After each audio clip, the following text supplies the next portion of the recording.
Hey there! Welcome to SkyGems Academy podcast. At SkyGems Academy, our vision is to build a community of new generation leaders with strong core values, high level of self-awareness, high self-worth, and passionate individuals who will give back to the community and the environment. We are focused on delivering high-quality blended online learning of 21st century life skills delivered and taught online, practiced and perfected offline. Our philosophy is to inspire, educate, and nurture. We work towards inspiring and igniting sparks. We listen, we coach, we fine-tune and accelerate the mastery of 21st century life skills for various age groups. Our blended learning programs are curated from the early years to above 60 years old, as we believe in providing high-quality, lifelong learning for everyone. SkyGems Academy Podcast Series 1: How COVID-19 Transformed the Education Industry. We will take you inside the minds and behind the scenes of 40 exclusive leaders and educators in the education industry. We've interviewed 40 exclusive educators and leaders in the education industry worldwide, starting with China, where the pandemic initially started. You will hear from the leaders in the education industry sharing candidly their views on the possible changes that will take place in the education industry post-COVID-19. Be sure to tune in to SkyGems Academy Podcast Series 1 to listen and learn from the amazing stories, experiences shared, challenges faced, and techniques used by educators in different cities and countries to adapt and overcome their challenges personally as well as professionally in their respective roles in the education industry during the COVID-19 pandemic. Now, let's dive into SkyGems Academy Podcast Series 1. Introducing to you our host, Alyssa. Hey guys, it's Alyssa. Hope everyone is keeping well. SkyGems Academy Podcast is a passion project that my team and I kicked off in early 2020. As we are all facing the unprecedented events and experiences impacted by the COVID-19 pandemic, we find that there is an urgent need to unite the global community of educators and leaders to progress forward together. Our main objective is to create a platform for all global leaders and global communities to come together to document these historic moments for our future generations. SkyGems Academy Podcast is a platform for everyone from all around the world to share, listen, learn, communicate, collaborate, and come together to network and help one another to pull through this very challenging period that has impacted the global community. In each episode of SkyGems Academy Podcast Series 1, How COVID-19 Transformed the Education Industry, you will find yourself immersed and engaged in in-depth discussions and thought leadership in various aspects of education, technology, humanity, diversity, disparity, and collaborations in the education space. We are very grateful and sincerely appreciate each and every one of you who has motivated us, encouraged us, contributed in your own very special ways, especially our 40 exclusive guest speakers from all around the world. A big thank you to all and a big shout out to all of you. SkyGems Academy Podcast 20th speaker is Timothy Veale, better known as Tim. Originally from Vancouver, Canada, Tim's overseas international school experience began at the Anglo-American School of Moscow in 1998. Following this, he taught IB Geography and served as Social Studies Head of Department at Ramrudi International School in Bangkok, Thailand. Tim then taught at Karachi American School in Karachi, Pakistan from 2003 to 2005. Tim later served as MYP coordinator and later as a whole school deputy principal at MEF International School, Izmir, in Izmir, Turkey from 2005 to 2009. In 2009, Tim completed a Master's of Arts in Educational Administration from Michigan State University. In 2011, Tim became the founding head of school at Esbjerg International School, Denmark, until his departure for the USA in 2017. Tim then served as upper school principal at the International School of Indiana in Indianapolis, Indiana, USA, where he is completing PhD studies in educational leadership at nearby Purdue University. He is on track to graduate in 2020. Congratulations, Tim. In August 2020, Tim will commence as secondary principal at the International School of Hamburg, Germany. Tim met his wife Lisette, who is originally from Denmark, while he was teaching in Bangkok and she was working at an orphanage nearby. Tim and Lisette had 2 weddings, the first in Pakistan in 2003 and second in Denmark in 2004. They have 2 beautiful daughters, Olivia and Eleanor. I think back how things were pre-COVID-19. We were essentially running a 19th century factory model in our 21st century schools, and we all knew it. We talked about what and how to replace it, and nothing really happened. Very little change took place, said Tim. Now, I'm pleased to present to you Timothy Veale. Today, we have the honor and privilege to have Mr. Timothy Veale, all the way now based in Indiana, USA. A very good morning to you, Timothy. How are you doing today? I'm well, Alyssa. Thank you for having me. It's a real pleasure to be here. The pleasure is all ours and honor is all ours, Timothy. Thank you so much. Really great to have you. And today's podcast episode of SkyGems podcast, really about the pandemic that we're all going through.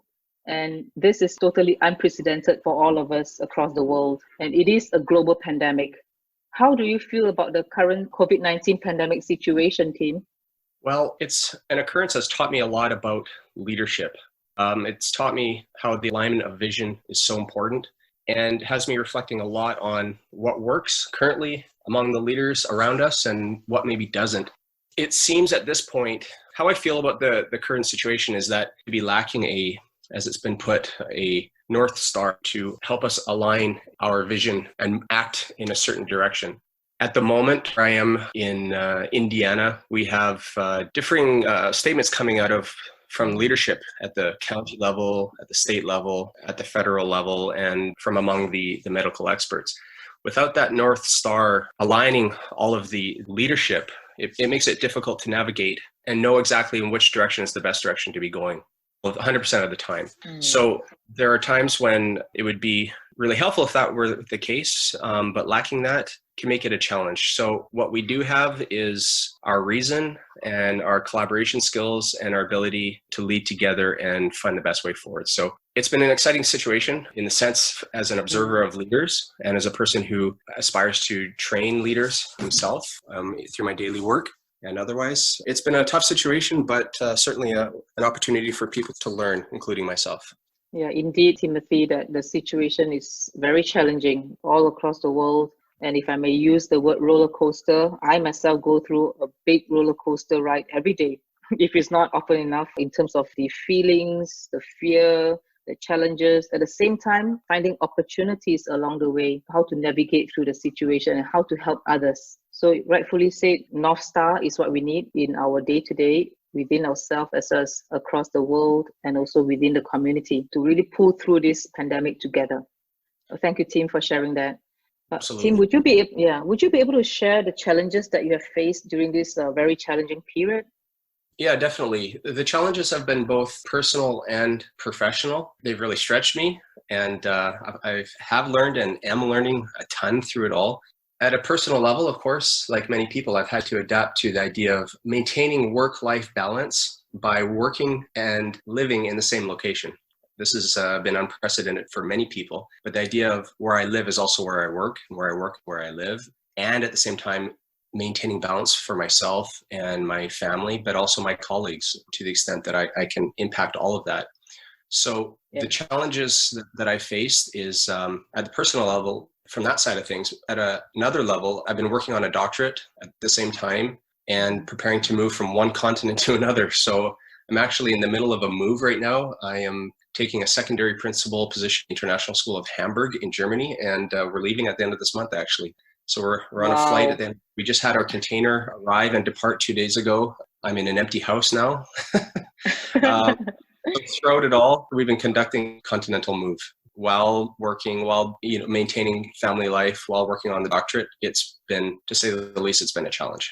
Wow, I must say that is really a lot that is going on, Tim. Amazing how you have managed to juggle all that and maintain that balance. And that is a very fine balance, isn't it?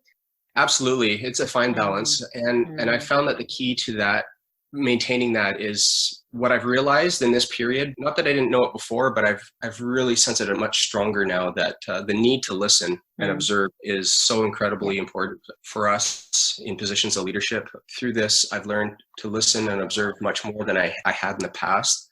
I've learned the importance of the simple basics are often overstated and cliched, but getting better sleep, eating better, exercising regularly.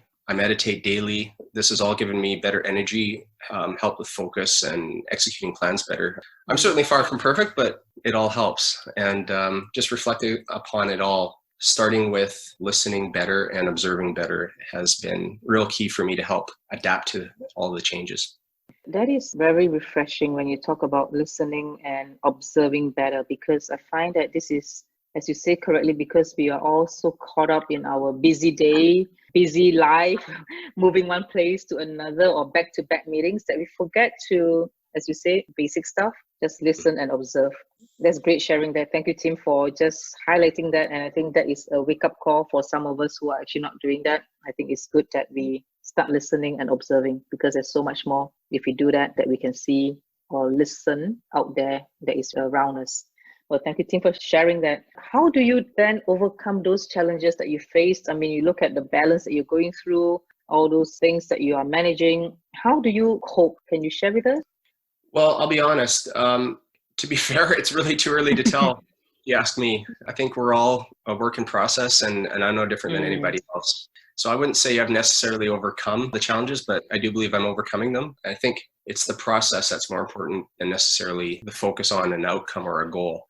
I can't make myself have a certain weight or have a certain outcome in my position at school or as a father. But what I can do are make many small decisions well. And I believe that over time, the accumulation of them gets us to the goals or these long-term outcomes that we think so much about, whether it's a certain weight or a certain achievement at work or something with the family. So for me, the decisions are really key then, what typically takes most of our focus. And a lot of our focus, I think, can be on outcomes that don't arrive right away. So where we place our attention, I think, is absolutely crucial. And figuring out where to put that attention, again, goes back to what I was saying about listening and observing. So for me, those are the requisite skills to get the big decisions right.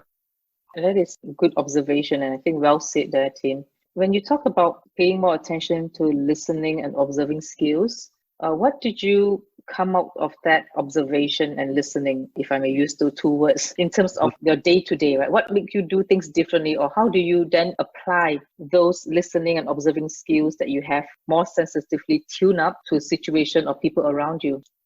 Yeah, it's a good question. It makes me think of the experience I had leading as a principal at the International School of Indiana here in the USA over these past months during the pandemic. So this was obviously unprecedented time, to overstate the use of a word we hear a lot these days, but it was a difficult experience for myself and my team as professionals, because we were going together into an experience that none of us had been prepared for or had prior reflections to share based on previous experiences. So what I did was, certainly at the beginning, was have daily check-ins with my faculty, checked in via Zoom, and just to hear how people were doing and get feedback.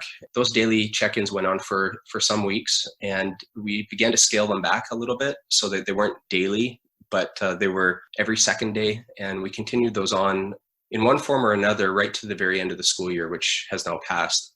On top of that, those check-ins, I also conducted anonymous surveys for my faculty. And I said, I want to grow as a leader, and I can't grow on my own. I need the feedback from the people that I work closest with. Let me know what I'm doing well. Let me know where I need to grow. What should I start doing? What should I stop doing? What should I continue doing? And I wanted them to feel safe in giving me honest feedback. So these online surveys were created anonymously so that they didn't have to feel like I was interested so much in knowing who wrote what, but I'm more interested in getting feedback because, feedback is how we learn the most. We learn just more from feedback than from anything else, aside from our own experiences and reflections. And so for me to hear and receive that feedback was an opportunity for me to listen. And it was for me to reflect on what was shared with me and think back to the experiences that had taken place and to grow from that. It was a tremendous experience for me. It's remindful to me of a comment made by Stephen Covey. Some people might know of him when he made the comment that we should seek to understand before being understood. And that's a statement that has resonated with me for some time and has helped under these circumstances, especially. I've thought about it again now during this pandemic, more so than I had before. And people are experiencing this pandemic and the challenges of balancing work and life in novel and different ways that we've never expected and never seen. So I think that checking in with people and listening to them and getting feedback and talking is the most important way for me as I grow my own leadership and help to grow that of others. It's incredibly important, especially with everything that's happening right now, increasingly around the world, but initiated here with some of the political difficulties in the country here in the USA, between different groups, between different ethnic communities. I think we need to be listening far more than we necessarily need to be speaking. And for me, it's the conversation that's more important necessarily than the agreement. We need to find ways to continue conversations, even when they're difficult, and when we're not speaking, to be listening. I like that. Stick to understand before being understood. That is so true. And I believe in that truly. And also I believe in empathy, right? By listening, we are actually showing compassion and empathy towards the person that we're talking to, and also people that we seek feedback from. I think that is big because that shows great leadership to me. That is great leadership because you're putting yourself in a vulnerable position, enabling people to give feedback transparently so that you're able to grow and learn from it. That is very noble. Amazing. Well, thank you, Tim, for sharing. Yeah, I'll just add vulnerable really is the word, because I got inspired by a close colleague. What I ended up doing to make sure that my colleagues knew that their messages got through was that I shared it with all of them in an open forum, unedited, and I read it out loud. I showed them my results. And wow. Admittedly, I was proud of some of the feedback that I got. There was quite a bit there that I was proud to share. Admittedly, some of it stung. So it was a lesson in my own, for me, experiencing the power of vulnerability as a leader. And I wanted my colleagues to know that I was paying attention to it. I am paying attention to it. And I shared my reflections as I read through it with everybody. And there was some excellent feedback for me about things that I, as a leader, can improve on. So it was a great experience. It's amazing, Tim. I mean, we are all human beings. We all have areas to improve. So let's continue to grow and learn from each other. Definitely. Thank you for sharing that. That's wonderful. Tim, I mean, look at the current industry that we are in, education industry. How did COVID-19 change the education industry? And in your opinion and your views, what changes will take place in the education industry post-COVID-19? Well, again, I would also say that it's too early to tell. I think things have been changing, but I'm not sure they are yet changes, if that makes any sense. I think it's better to measure what is changing in decades and perhaps even centuries rather than in months or in years.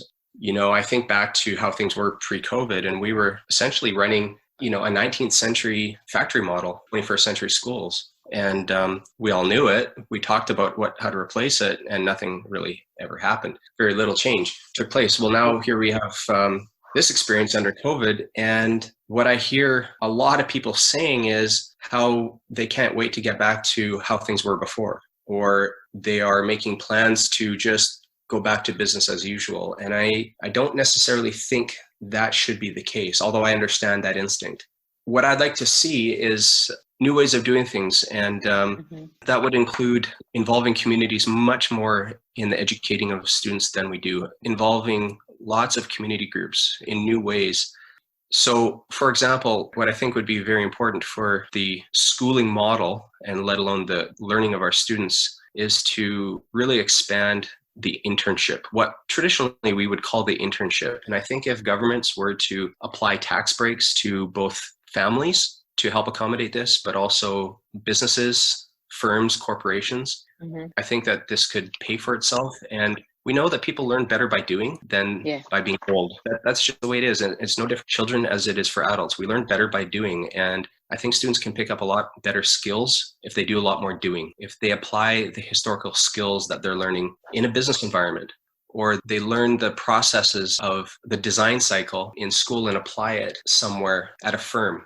I think what students need are a lot more practical experiences than we provide them. And I think they need a lot more responsibility and trust. This factory model has students checking in for 45-minute blocks, 6 to 8 periods a day or more, where we take attendance and they have to be there. I question that model, especially for the oldest students. I think we can do a lot better than we have. And it goes back, when I think back to the cliched statement that most people will state that they agree with, that it takes a village to raise a child. Well, I don't think anybody would disagree with that, but I don't see it necessarily happening. I think there's a lack of collaboration between community groups and schools and teachers and school leaders. And I think we could do a far better job than we actually do in having the village raise our children. That, for me, is something that could become new normal in the future. It would include a lot of blended learning that hasn't traditionally existed. And I think by some definition, we talk about flipped learning, where students do the lecture portion online at home or on their own free time, and come into class and they learn from a live person or persons, whether it's their student colleagues or their teacher. I think that should become, by definition, not necessarily flipped. That should be the normal. And it should be, the old normal should be the flipped, if you ask me. I think that in a new model, students should be able to have a lot more choice over when they want to be told what they need to know. So that could be a YouTube recording. They could have the choice of coming into class when it's appropriate for them, maybe according to their internship, maybe according to other factors. But I could envision lessons in classrooms being both live online and in person at the same time. So I know a lot of schools, including my own, are looking at this and how we could make it work. I can imagine over time, and we iterate this model and find new ways to make it work, I can absolutely envision in the future lessons taught by teachers in person will both be broadcast online and for the benefit of those who are in person. A little bit like a TV show, you might say. You know, shows have a live audience, but they're also being watched by people at home. Sometimes they're watching it live. Sometimes they're watching it on demand later on. What's the difference? So I think we have a lot of room to grow for changing the education industry. As far as the short-term impact of COVID-19, I think it's too soon to tell, but I think the future is very, very promising. And one positive outcome of this negative situation is that it's prompting us to have conversations like this and to come up with new ideas. So in that sense, it's very exciting. Totally. I fully agree with you. There's so much ahead of us, right? And we are just at the beginning of the journey of the education industry's transformation. The transformation process has just begun. And I think the key is, how are we going to really leverage on the community, the people around us, as well as you said clearly from the very beginning, listening and observing what works and what doesn't work, and then how do we fine tune that to something that really going to help everyone to be able to learn in the 21st century education industry, education system. I think that is something we have to watch out for and continuously strive to improve, right, Tim? Absolutely. Fully agreed. Looking forward to that. Thank you for sharing your views on that, Tim. Tim, I see that there's a lot of things going on for sure for you, and moving on to a new continent altogether very soon. Would there be a new normal for yourself? That's a great question.